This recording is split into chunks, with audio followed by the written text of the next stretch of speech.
காலபுருஷ தத்துவ ஞானத்தை உருவாக்கியது யார் என்பதற்காகத்தான் அந்த முதல் கேள்விக்கான விடையைத்தான் இப்போது நான் கூறிக்கொண்டிருக்கிறேன். ஆக ஆதி மனிதன், ஆக கிட்டத்தட்ட இன்றைக்கு விஞ்ஞானம் என்ன சொல்கிறது என்றால், இந்த பூமிக்குள் மனித உயிர், இந்த பூமிக்குள் மனித உயிர் எக்ஸிஸ்ட் ஆகி 10 லட்சம் வருடங்கள் ஆகிறதாக விஞ்ஞானம் சொல்கிறது. ஆனால் நீங்கள் பஞ்சாங்கத்திலே பார்த்தால் ஒவ்வொரு யுகமும் சில லட்சங்களை கொண்டது. சத்தியுகம் 17 லட்சத்து சில்லறை. பிறகு பார்த்தீர்கள் என்றால் உங்களுக்கு திரேதா யுகம் என்பது 12 லட்சத்து சில்லறை. பிறகு துவாபர யுகம் என்று எடுத்துக்கொண்டால் 8 லட்சத்து சில்லறை.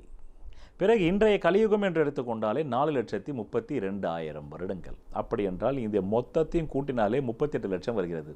அதே போல்தான் விஞ்ஞானமும் ஜோதிடமும் ஒரே நேர்கோட்டில் பயணிக்கிறது என்பதை புரிந்து கொள்வதற்காகத்தான் நான் விஞ்ஞானத்தையும் ஜோதிடத்தையும் உங்களுக்கு முதலில் சொல்லிவிட்டு, இந்த ஜோதிடம் என்னும் விஞ்ஞான கோட்பாடை கொண்டுதான் சமயம் என்கின்ற மதம், அது எம்மதமாக இருக்கட்டும், இஸ்லாத்தாக இருக்கட்டும், கிரைஸ்தவமாக இருக்கட்டும், பிறகு குருநானக்கின் மதமாக இருக்கட்டும், பிறகு இந்து மதமாக இருக்கட்டும், அனைத்து மதங்களும் உருவாக்கப்பட்டது இந்த சோதிடத்தின் விதிகளை கொண்டு தான்.